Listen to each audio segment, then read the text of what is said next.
आज शाम को जम्मू कश्मीर के बड़गाम में आतंकवादियों ने एक कश्मीरी पंडित की हत्या कर दी थी। अब इस हत्या के खिलाफ पूरे जम्मू कश्मीर में कश्मीरी पंडितों ने प्रदर्शन करना शुरू कर दिया है। बड़गांव के शेखपुरा कॉलोनी की तस्वीरें हम आपके साथ साझा करना चाहते हैं, जहां पर विस्थापित पंडितों की एक कॉलोनी है। ये सभी कश्मीरी पंडित इस हत्या के विरोध में उतर गए हैं। मारे गए कश्मीरी पंडित का नाम राहुल भट्ट है। सरकार के राजस्व विभाग के कर्मचारी थे। वो बड़गांव के एक तहसील में वहां के दफ्तर में काम किया करते थे। आज शाम को 2 आतंकवादियों ने दफ्तर में घुसकर राहुल भट्ट को गोली मार दी।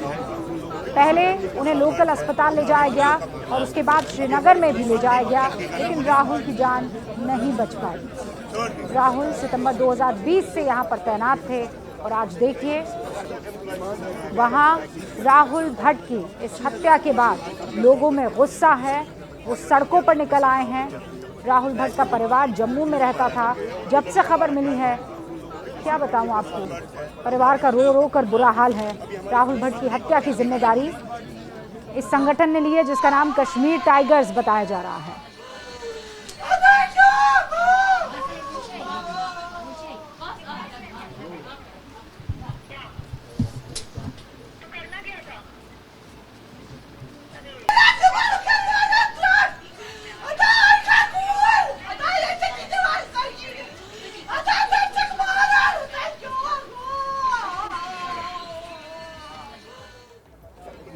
आसिफ कुरैशी मेरे सहयोगी इस वक्त मेरे साथ जुड़ चुके हैं और वहीं पर वो मौजूद है ग्राउंड जीरो पर, जहां लोग गुस्सा प्रकट कर रहे हैं।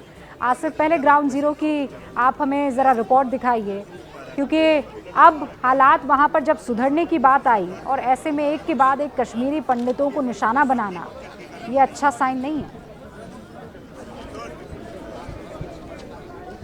बिल्कुल रूबिका, जिस तरीके से इस हत्या को अंजाम दिया गया उससे काफ़ी ज़्यादा डर भी है और रोष भी है।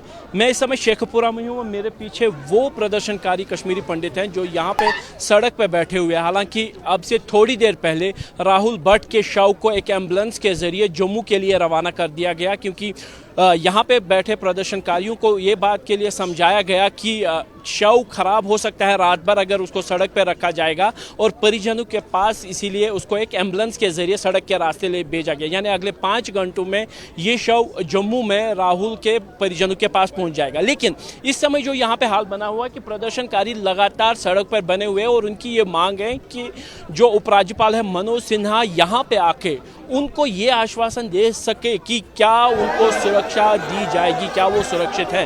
अब से थोड़ी देर पहले डिविजनल कमिश्नर कश्मीर जो है पीके पोले यहाँ पे पहुंचे हैं और जो इस समय डीआईजी सेंट्रल कश्मीर सुजीत कुमार के साथ प्रदर्शनकारियों को उनका रोष कम करने की कोशिश कर रहे हैं। लेकिन जो प्रदर्शनकारी हैं उनकी एक ही मांग है कि क्या वो यहाँ पे सुरक्षित हैं, क्या वो यहाँ पे सुरक्षित रह सके।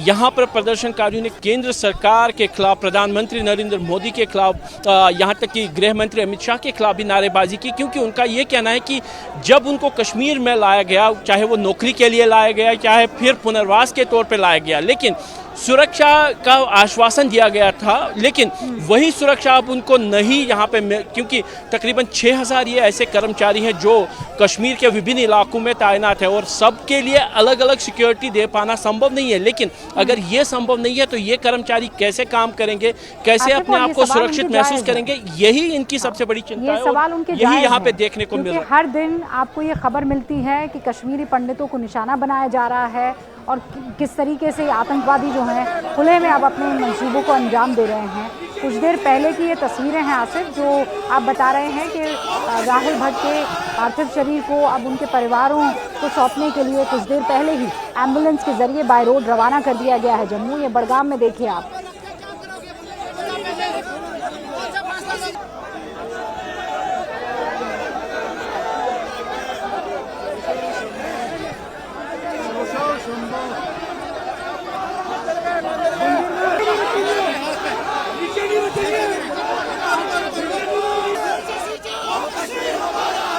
ये जो तस्वीरें आपके सामने हैं, माँ का रो रो कर बुरा हाल है।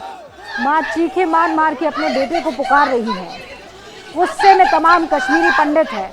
वो ये कह रहे हैं कि हम अगर यहाँ पर रहें तो रहें किस तरह से। हर दिन कोई ना कोई ऐसी डरा देने वाली तस्वीर या डरा देने वाली खबर आ जाती है। ये दफ्तर में घुसकर गोली मारी है, आपको बता दूं। इन आतंकवादियों के मंसूबे आप देखिए।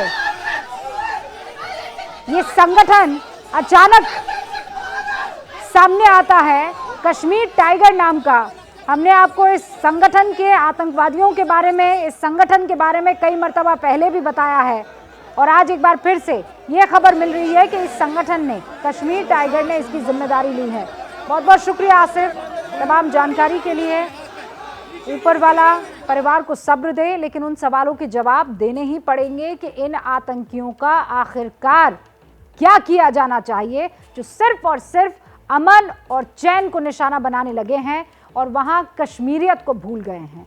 कश्मीर के उन तमाम पॉलिटिशियंस को जो इधर का ज्ञान बांटते हैं, वहां उन आतंकवादियों को भी ये कहना चाहिए।